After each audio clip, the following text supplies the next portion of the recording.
listening to the Nerdy Reads podcast, a hipster goblin media production. Hey, what's up, everybody? Welcome to the Nerdy Reads podcast. We read nerdy stuff such as sci-fi, fantasy books, comics, manga, horror, and all other things from around the nerd-verse. Today, we'll try to tackle the tough topics of whether or not audiobooks are reading, and if you are open to DNFing a book. There's a comic corner, a book review, nerdy news, and an interesting beverage in the New Stuff Cafe. I'm your host, one of your hosts, Justin, and with me is the person who reads faster than I can say prologue. It's Robert. Wow, what an introduction. I'm not even that fast of a reader, but I love it. And as always, I'm excited to be here for another episode of the Nerdy Reads podcast. Can't wait to jump in, but you guys may notice an absent sweet baby Dylan. He's currently watching the latest Netflix rom-com, Hot Frosty, and couldn't be here with us today, so it's just us two. Sorry, man. We'll miss him, but we'll hold down the fort. Robert, you got a question for us today? I do, man. This can be from a movie, a TV show, a book, but what fictional animal would you like to have as a pet and why? Ooh. So there's some really good ones. If I had to go with a pet, I'm going to go with Amity. Cat from Legends. Nice. You know, I've always, the thought of having a dire cat, gigantic cat that you just hang out with. And could also wreck shop if somebody tried to break into your home. Come on. Heck yeah. Yours is dude, you had a way cooler answer than mine. I went with the Niffler from Harry Potter and Fantastic Beasts because they're mega adorable. Like Veronica would actually die if we had one of those. And then it could bring me money. And I know it's leprechaun gold and it disappears, but I could perform like maybe a soft hustle before it disappeared. So we're going to see what's up. Me and the Niffler can get into. You know, I know your wife, you know, as a friend, and we got to hang out. I'm pretty sure she would die over a dire cat too, though. She would. Let's all get a dire cat, you know? Good times, good times. Well, guys, we have some other good times we have planned. So give us just a minute. We're going into the New Stuff Cafe. First thing, got an interesting beverage. Looking forward to it. We'll be right back. Most food critics are all about those fancy high-end meals no one can actually afford. But what about the rest of us? Who's got our back? Join me, your host, Michael Ornelas, each week on the Fine Dining Podcast as I subject my taste buds to the tepid offerings of every chain restaurant in America. IHOP? Done. Cracker Barrel? Without a doubt. P.F. Chang's? You bet I've been there too. It's my mission to find the ultimate mediocre dining experience, because who said mid can't be midnificent? It's not fancy dining, but it's fine dining. Check out the Fine Dining Podcast wherever you prefer to listen. All right, guys, welcome back to the New Stuff Cafe. We're looking forward to having some sighting of the week here in just a moment. But before we do, we're returning to an old favorite brand. Robert, what are we having? All right, guys, we've had Liquid Death probably at least 4 times on this show, and we're back with them again. And this is taken straight from their website about their limited edition Psycho Cider beverage. It has arrived just in time for fall. They claim it tastes like waking up to a psychotic apple tree in your bedroom, pouring cinnamon into your mouth while tickling you to death with its branches. So whatever that means, Justin, are you ready to have your taste buds tickled? Always ready to have my taste buds tickled. Skull. All right, first and foremost, this is the sweetest, I would say, Liquid Death drink I've ever had. It's definitely a fall beverage. I'll tell you that right now. I had a sparkling water, a apple one from, I want to say, Waterloo. Yeah. And this is like a sweeter version of that, which I thought was pretty sweet. This isn't bad. It's good. You know, one thing I really like about Liquid Death, too, is their color schemes on all their cans are always so dope. Like, it is. This is cool, man. This just looks good. Not gonna lie, this is excellent.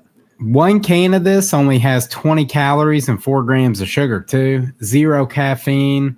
I bought an 8-pack of these for like $15. I'll be drinking all 8 of them. Yeah, these are excellent. Highly recommend this. This is a good way to murder your thirst, as they like to say. It's good stuff. Dude.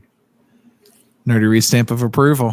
Easy. I don't know if there's been, actually, that's not true. There was one Liquid Death I didn't like that I've tried. I think it was like a melon something or other.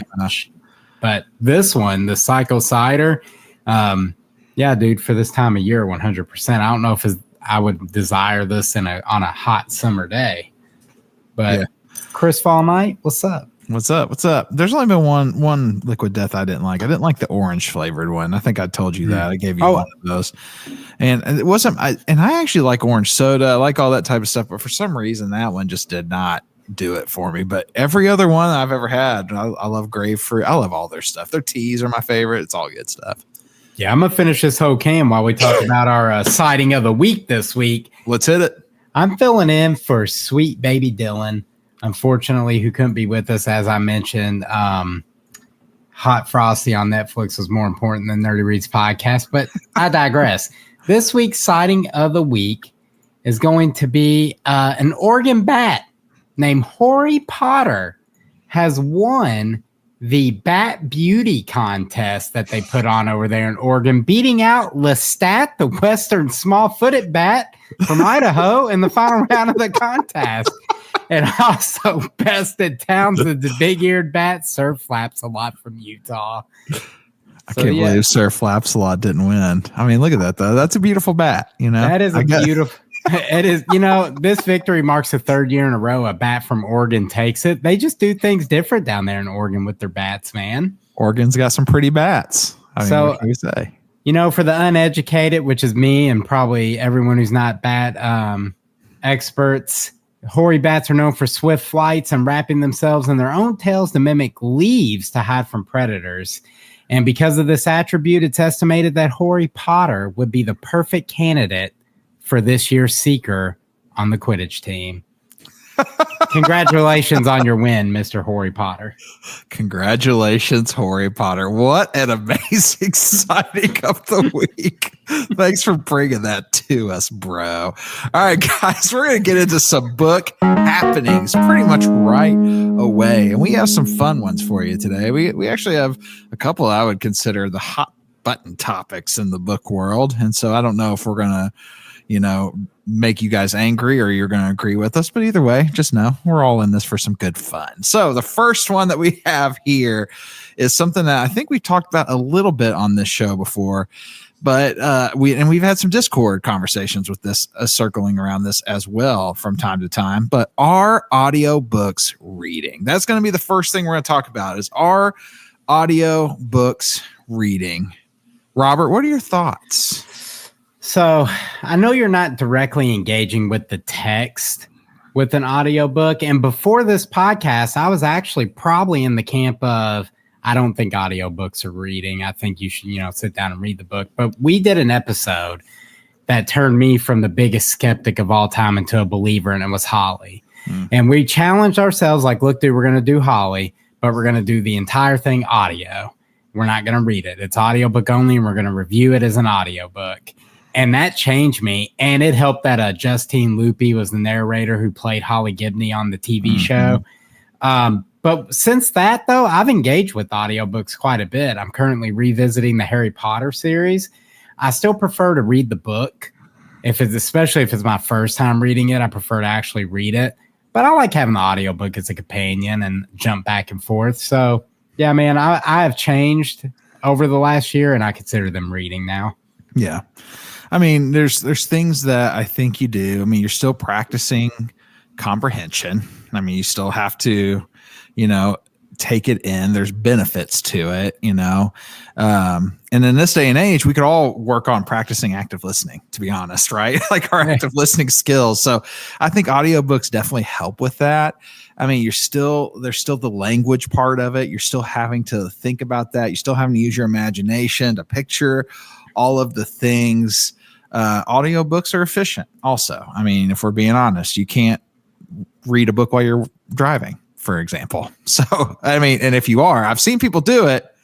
It's not safe. You brave. Right? Yeah, exactly. So I think audiobooks give you access to your books in areas that you wouldn't normally have access to your books. And so I do believe that, you're still connecting with it. You're still connecting with a story. And something that I have grown to really appreciate since we started this podcast and we started doing more audiobook stuff is I like the art of the narrating. You know, Yeah. we've seen some really amazing narrators and listened to them do the thing. And it's a totally different type of acting that I couldn't do it. You know, like, and getting and seeing the way that, and like you said, the Holly book, I mean, what an amazing first impression of somebody narrating a story. She was incredible.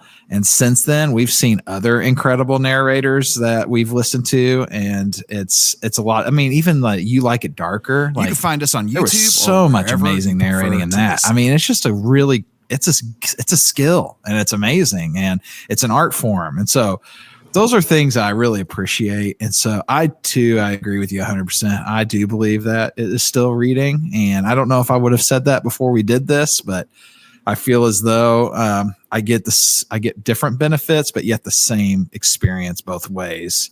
But I prefer one or the other from time to time. It just depends on what I'm doing. Yeah, I can tell you for sure. If I'm cutting the grass, I'm listening to a book. Whether it's I'm revisiting a book like the Harry Potter series, or I'm listening to something new, or I'm just trying to make progress for Nerdy Reads podcast, I'm listening to a book every time I'm doing any type of chore. I've recently, and I'm doing this with Harry Potter because I've read them before, so I don't have to be as locked in.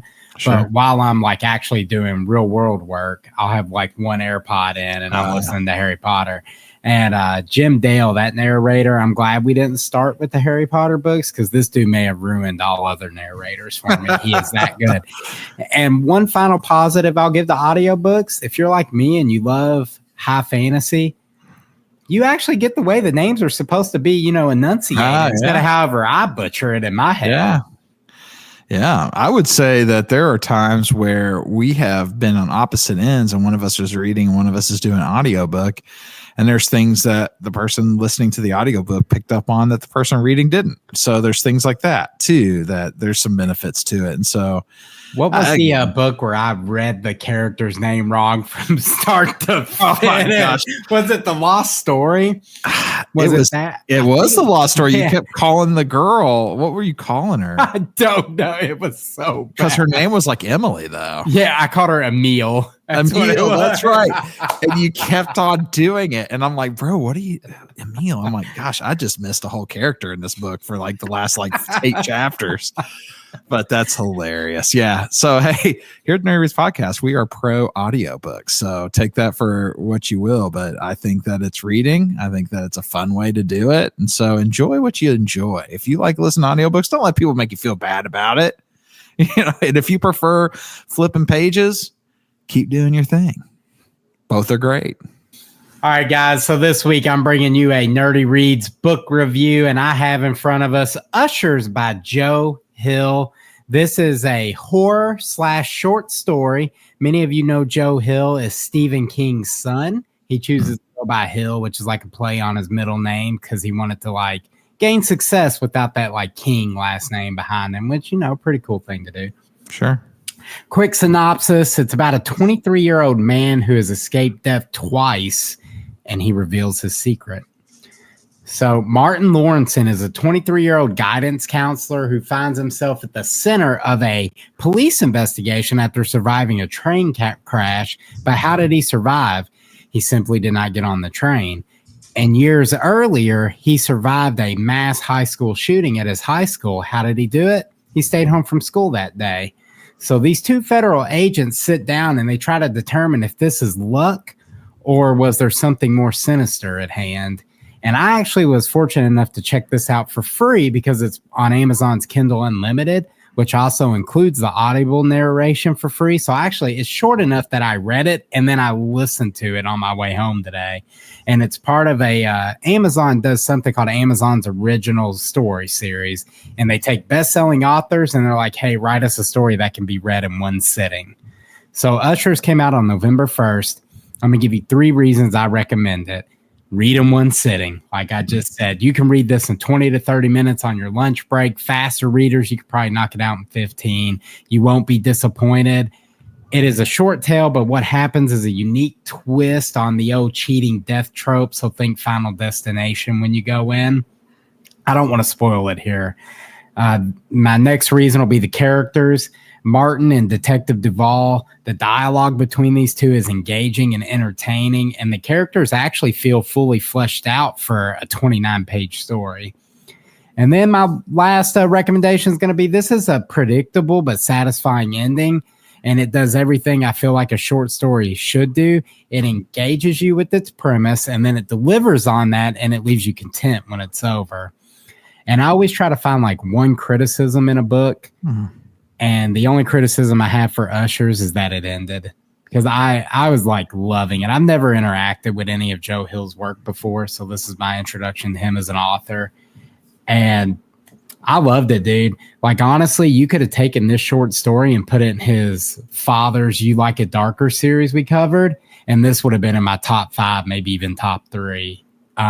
It's that good, dude. I highly recommend you all check this out. Man, that's high praise to say that it could have gone in the You Like It Darker stories.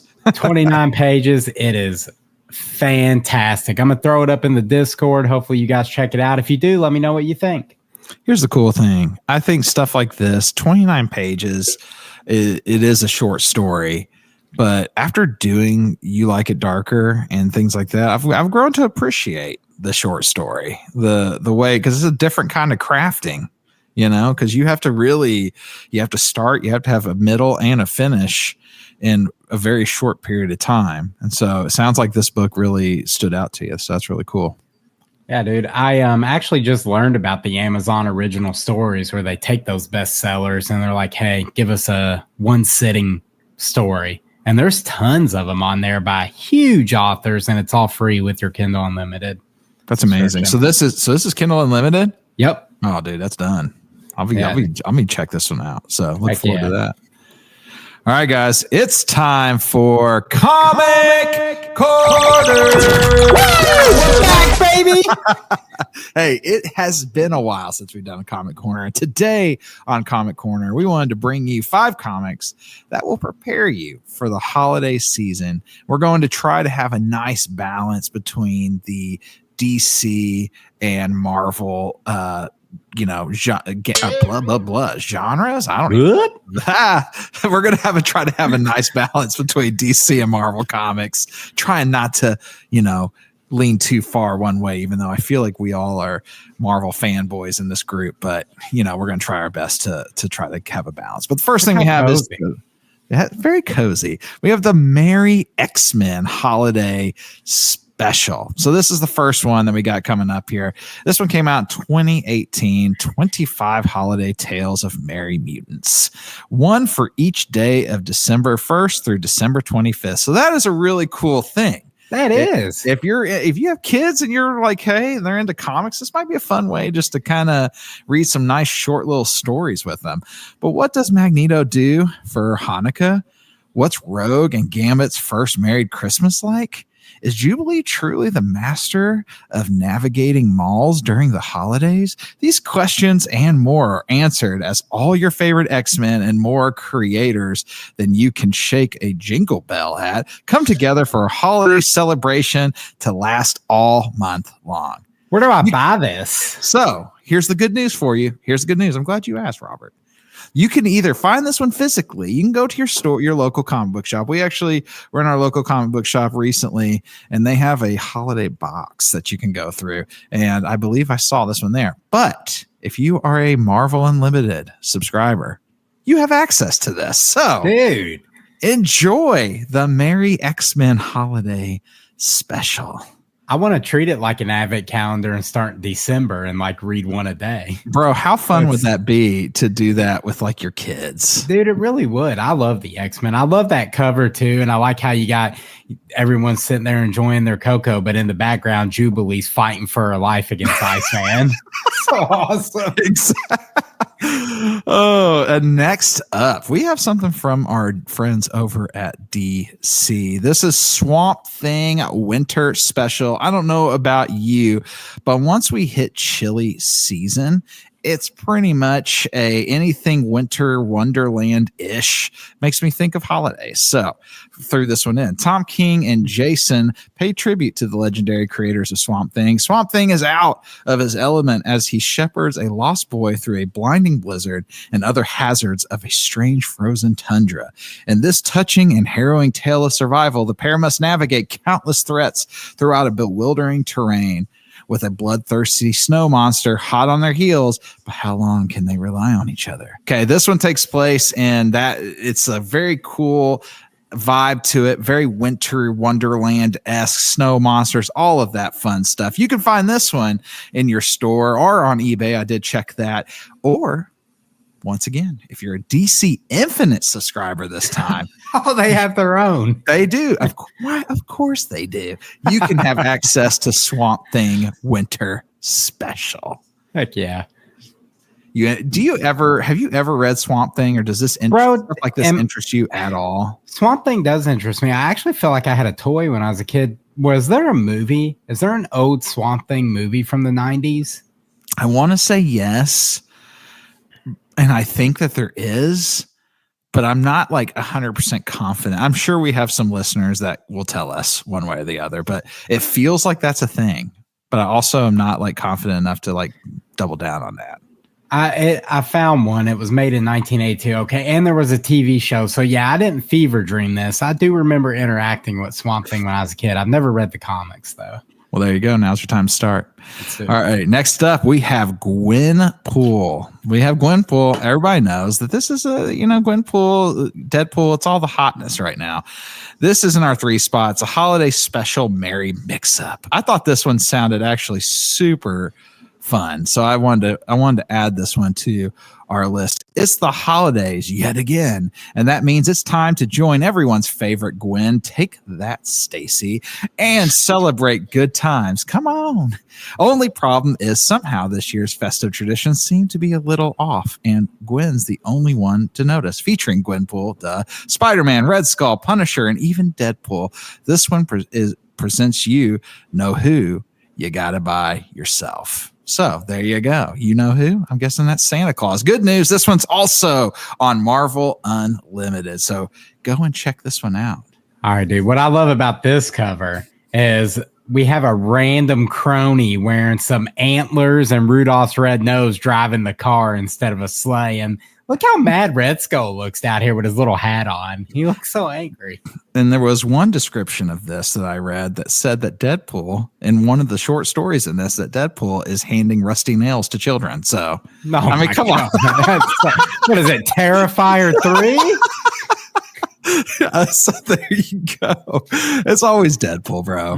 He's always such a jerk in just about all the things that he's in. So, guys, I had to share this one. I know we've talked about this one before, but I had to do it. We got to talk about it. It's Batman Santa Claus Silent Night, spelled Knight. Come on. So, come on. I think this was Comic Corner last year, right? This was Comic Corner last year. This one dropped in 2023. Still is one of the most interesting descriptions of a comic that I've ever seen. A not so jolly Saint Nick hits Gotham City to investigate a brutal crime in the days leading up to Christmas. What manner of man or beast could have committed such atrocities? With the help of his former student Batman, Santa will team up with the heroes of the DC universe to right this wrong, or the world wakes up too cold in their stockings. A brutal two-fisted holiday tale of hope, wonder, and monster hunting is the perfect treat to ring in the holidays. It's Claus in canon. Fantastic. I believe, was this released in 2023? Because I want to say this is one of the comics we featured on Comic Corner that I actively went out and tried to buy and could not find it anywhere. That's exactly what happened, and you will probably not be able to find it anywhere now, but you could. I did look, and you can find it. You can purchase this on Amazon. So it is available. I wasn't able to figure out if you could watch the list or read that. Sorry, on Infinite, but yeah. And we actually have another DC comic. This is the last one, last but not least. I have not heard of this, but from what a couple of websites that I scoured said this is one of the best holiday comics that you must read. It is called Ambush Bug Stocking Stuffer, arguably the most ridiculous holiday special released by DC. So with this thing digs at the commercial nature of Christmas, politics, and the comic industry, comic book fans, and basically anything else you can think of. It's glorious, completely juvenile, hilarious, and a mess of a comic strip. Really does make the perfect stocking stuffer. So you want to check this one out. From what it looked like to me, you can read this one on DC Infinite if you have it. I don't have DC Infinite, but I'm kind of curious to sign up. It looks like this came out in 1986. Yes. The cover is absolutely unhinged, and I'm really, truly interested in. At the bottom, it says, in this issue, the return of Cheeks, the toy wonder. I want to know what Cheeks, the toy wonder is. Guys, share with us in the comments of either this YouTube video or in our Discord or any of our social medias if you have a favorite holiday comic that you would recommend that us or even any of our listeners should check out. And last but certainly not least today for book happenings, we have a question, and we got led into this question when Robert and I were discussing the fact that when we start shows, we're actually a part of another show right now called Anime Tofu. And one thing that we discussed when we were talking about that show is how many animes now we have started and not finished, or watched an episode and two of and decided that we aren't going to go any further with it because it wasn't our thing.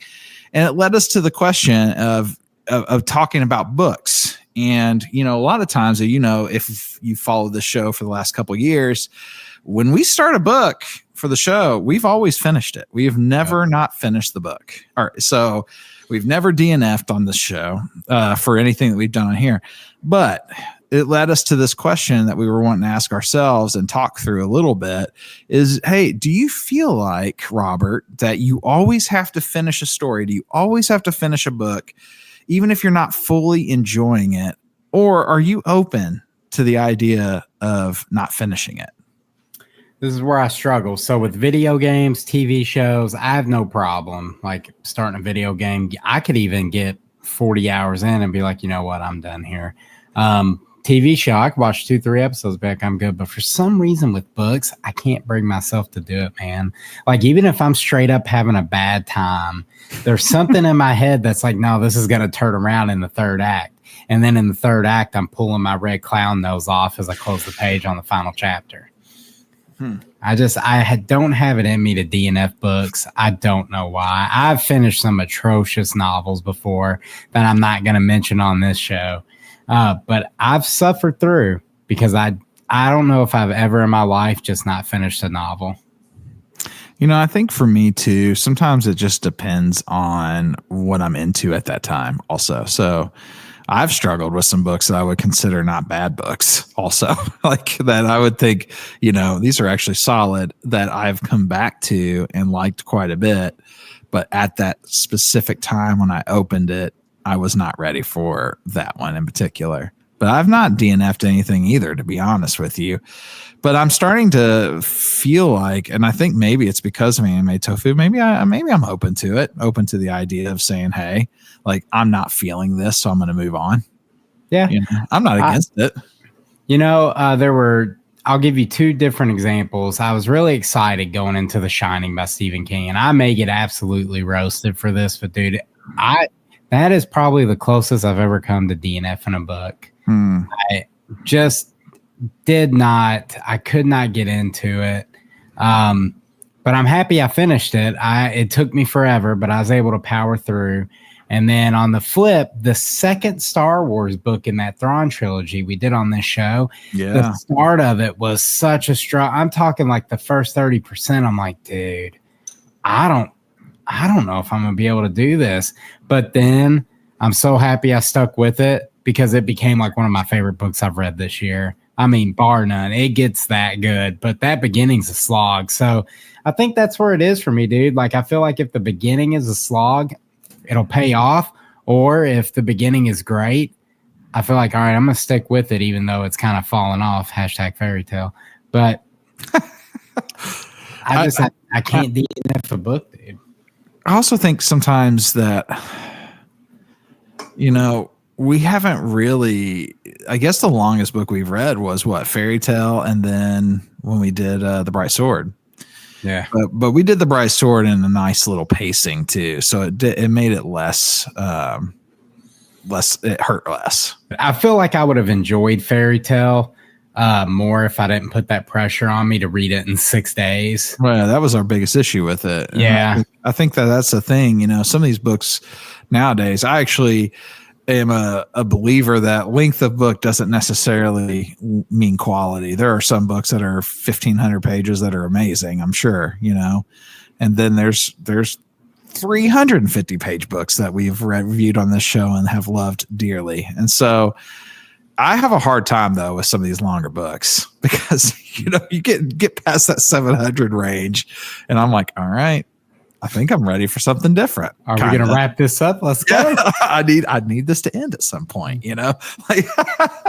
but I think that I'm more open to probably DNFing a book than you are from what it sounds like, which is totally cool. But, yeah, I try my best to, it's like you said, though, there is that one more page, that philosophy that I feel like both of us kind of have. It's that curse of this might get better, or I'm going to like this better in a few pages. I will say I'll DNF a series. So like there's a series I read and I actually really, really enjoyed the first 3 books. And then they did like a prologue and I enjoyed the first book and the prologue. Well, then the 4th book of the main series came out and it was such a struggle for me to get through it that when I finished it, I was like, okay, when the next book comes out, I'm just going to ignore it. And I can say to this day, I successfully did that. So I will, if I get to a point in the series where I finish a book and I'm like, you know what? I think I'm done. I got everything I want from the story. I really don't care how it resolves. I will bounce off a series. Yeah. Yeah. I think there's been quite a few series that we've read here that I'm like, I felt satisfied after the first one. Yeah. I'm like, I'm good here. And that's not even a bad thing. That's not even to say that the first book was uninteresting, because there's been books that we've read and they were very awesome. I think a good example of that is Vicious and Vengeful. Oh, yeah. Like I feel like Vicious is fine. Like you read that book, you're good. You don't even need Vengeful. Yeah. But if you want more, Vengeful, I am happy to report, it's not like you're not going to be upset by reading that book at all. But right. Vicious can stand on its own merit. You can read that and you're good. I think that's a great example because I could have been done and been okay. I'm also okay that we read the second one. So it's a weird thing, but that's real life right there. That's kind of how it goes. And so, yeah, very open to it, but it's not necessarily a thing that we do on a regular basis here at the Nerdy Reads podcast. I guess we're just suckers. So there you go. Robert, you know what time it is. Man, it's time for What's Hot. We here at the Nerdy Reads podcast can't read everything. That's why we bring you something popular around the bookverse. And this week, it is She's Always Hungry by Eliza Clark. The author of Boy Parts and Penance brings us a fierce and darkly comic story collection. A woman welcomes a parasite into her body. A teenager longs for the perfect skin. A scientist tends to fragile alien flora. And a young man takes the night into his own hands. Unsettling revelator and I guess I said that right. Unsettling revelator and laced with her signature dark humor, Eliza Clark's short story collection plumbs the depths of the most basic human feeling, hunger. It's sitting at a 4.0 out of 5 on Goodreads right now. It's tagged horror and short stories. And dude, 99% of the reason I chose this book, it just released this week, is because I thought the cover was rad. I'm not gonna lie, dude. I like these vintagey covers that are dropping nowadays on stuff. This weird little demon hand coming out of the tub drew me in. Yeah. It's very 80s, very 80s vibe to it. Yeah, definitely. Actually, I want to check this out. I kind of like short stories, short story anthology. So I've never read Eliza Clark, but I'm interested in this one. Maybe this might be a future book club for Nerdy Reads Podcast. Let's do it, dude. Excited for that. All right, guys, that's it for us today. We've had a lot of fun talking about some fun topics. I mean, one of our favorite things to talk about in general is just, books and stories. We really do enjoy that stuff. And don't forget, we got a mailbag in our Discord. And so if you want to ask us any questions, or you want to, you can even add to the conversation. If you want to give us some sort of book happening that you want us to talk about, we would love to hear from you. We would love to answer those questions. We got a lot of things coming up. We got some holiday break stuff that's happening. And we also have we have another episode that we'll be dropping this week, like we did last week, that has a book discussion for The Last One at the Wedding. And we're coming to a close on that. So loving that. You're going to want to keep up with it. So Robert, where can they find us? You can find us over on Facebook, Instagram, Goodreads, YouTube. Like and subscribe at the Nerdy Reads Podcast. Like Justice said, be sure to tune in next week. We're going to actually close up our discussion on The Last One at the Wedding. And Dylan's going to be back to give us a review of Hot Frosty and let us know if it melted his heart or left him out in the cold. And guys, I know Dylan's not here, but we always have to have some advice. We have to have some advice for you guys, and we will do our best in Dylan's stead to give you the best possible advice that we scoured the internet to find. So, listen.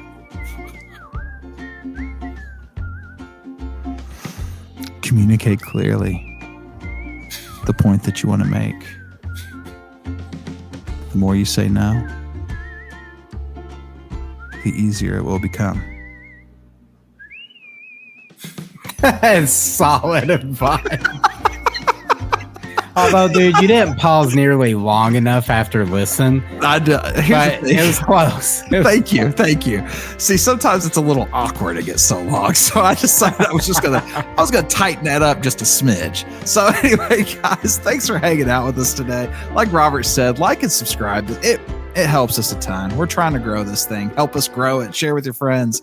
Here at the Nerdy Reads Podcast, we enjoy a good story. We believe your story matters. So be good to each other and stay nerdy, our friends. Say bye.